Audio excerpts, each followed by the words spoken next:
Permintaan khusus dari Bapak Presiden terus berjalan, komitmen itu yang nomor satu tentunya. Beliau juga menyampaikan bahwasanya agar kita tidak lelah dengan apapun yang terjadi di depan nantinya, seperti itu. Alhamdulillah sih hasil pertemuan dengan Bapak Presiden terhormat, kami mendapatkan beberapa insight yang jelas dari pengalaman beliau yang sudah melanglang buana untuk mengabdikan diri untuk Republik ini. Ini sebenarnya agak dadakan sih. Jadi kemarin malam Bapak Seskap itu menghubungi kami, dan di esok harinya, tepatnya hari ini tuh pagi-pagi beliau minta ketemu, dan alhamdulillah ada undangan dari Bapak Presiden.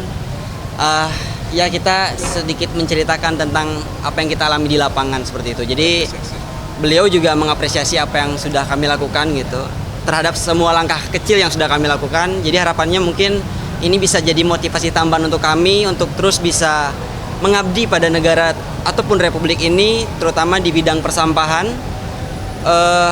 Harapannya dengan adanya undangan ini itu bisa menjadi contoh ataupun pengingat untuk seluruh pemuda yang ada di Indonesia agar bisa lebih aware, agar bisa lebih lagi peduli terhadap lingkungan, karena lingkungan juga yang memberikan kita kehidupan gitu. Jadi kita setelah ini ingin mencoba untuk memanfaatkan energical yang masih dipunyai oleh para pemuda Indonesia untuk lebih semangat lagi, untuk bisa lebih mencintai lingkungan lagi, dan mengajak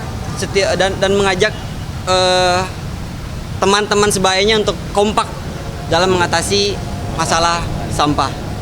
Kira-kira demikian. Apa? Terus berjalan. Permintaan khusus dari Bapak Presiden terus berjalan, komitmen itu yang nomor satu tentunya. Beliau juga menyampaikan bahwasanya agar kita tidak lelah dengan apapun yang terjadi di depan nantinya, seperti itu.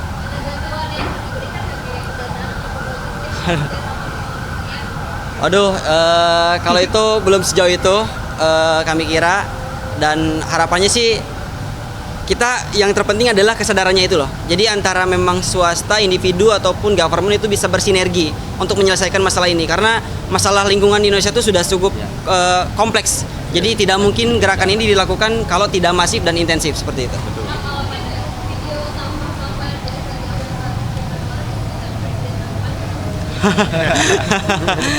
Ada yang expect, ada yang nggak expect gitu. Karena beliau juga tadi sempat cerita tentang masa mudanya, bahwa beliau juga seling berlatih di Sungai Ciliwung ya tadi kalau nggak salah, bahwa pada saat masa muda beliau sungainya masih pada bersih-bersih, sedangkan pada saat kita muda saat ini itu sungai udah hitam, berubah.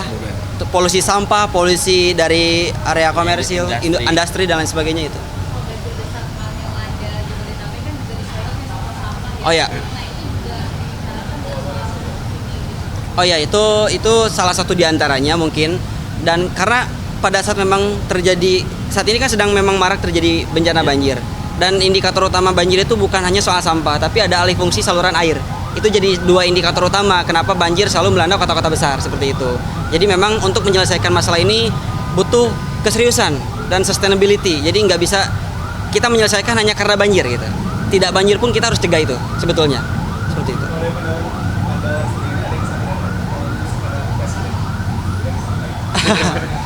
Ya, kita meminta dukungan untuk di setiap event ataupun program yang kita jalankan, itu sih gitu.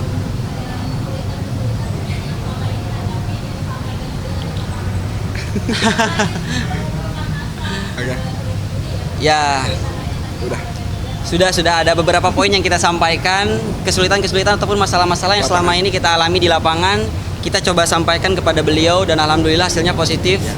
Dan mungkin nanti ada beberapa hal yang bisa jadi lebih membantu kita pada saat di lapangan. Mungkin kita tidak bisa sebutkan. Ya mungkin itu salah satu diantaranya. Itu yang paling basic, masalah perizinan. Karena setiap sampah yang kita angkut dari sungai itu kuantitinya banyak. Jadi kita harus kirim dengan surat izin, seperti itu. Itu sih. Insya Allah itu bakal ada, tapi let's see aja lah. Nanti pokoknya gerakan itu memang kita dedicate for this country lah. Maksudnya kita bener-bener mau all out dan totalitas untuk masalah persampahan Indonesia, itu aja sih. Sebuah gerakan, insya Allah. Belum sih, kalau untuk namanya belum ada. Ya itu mungkin bisa dilihat aja nanti. Ya mungkin. Jadi bentuk satu kegiatan. Jadi ada satu activity dengan skala yang masif yang memang bertujuan untuk mengatasi permasalahan sampah dari hulu ke hilir. Itu aja sih garis besarnya.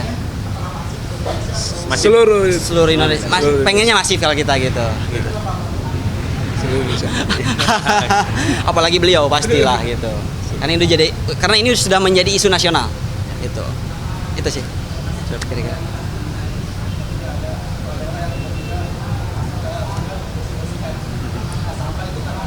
Itu bagus, luar biasa. Luar biasa.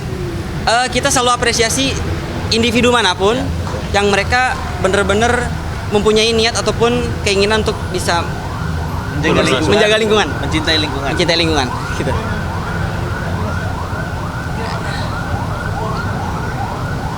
belum ada komunikasi. So far kita belum ada komunikasi, tapi mungkin harapannya ke depan bisa ada sinergi lah. Karena ya kita juga tidak bisa berjalan sendiri gitu. Ini harus ada kerjasama lah yang signifikan. Pemerintah yang mungkin kontraproduktif mencegah terjadinya banjir atau sampah yang banyak yang mungkin harus diatasi gitu, atau ada pembangunan apa atau mungkin plastik harus lebih banyak dilarang gitu. Ya sebenarnya gini sih Mas, sumber utama dari permasalahan banjir adalah sampah menumpuk itu. Kenapa sampah bisa menumpuk? Ya karena itu tadi masih banyak masyarakat Indonesia yang tidak disiplin. Mereka tidak bisa membedakan tong sampah sungai, pantai dan laut seperti itu. Itu adalah solusi yang akan kita ambil adalah bagaimana caranya kita bisa mengedukasi mereka untuk bisa pilih sampah dari rumah. Karena sejujurnya kalau misalkan sampahnya sudah terpilih dari rumah, itu benar-benar tidak akan jadi permasalahan. Sampah tuntas seperti itu. Dan minimal kalau misalkan belum bisa mengurangi pengonsumsian sampah plastik, bijak dalam setelah pengonsumsian itu sih. Karena kalau untuk mengurangi pengonsumsian sampah plastik dalam waktu yang dekat, kita rasa itu mustahil. Kita realistis saja, plastik juga udah menjadi bahan utama lah dari berbagai macam komponen yang dibutuhkan oleh umat manusia pada saat ini gitu. Jadi untuk mengurangi plastik itu butuh waktu sebetulnya Mas, seperti itu. Semoga menjawab. Oke. Betul, aku dari tadi emang diamanahkan oleh teman-teman untuk berbicara gitu. Aku sendiri Gilang. Nama saya Agung. Aku Rafli. Aku sendiri Rifki. Aku Isan. Seperti itu. Sekian. Mungkin cukup. Terima kasih.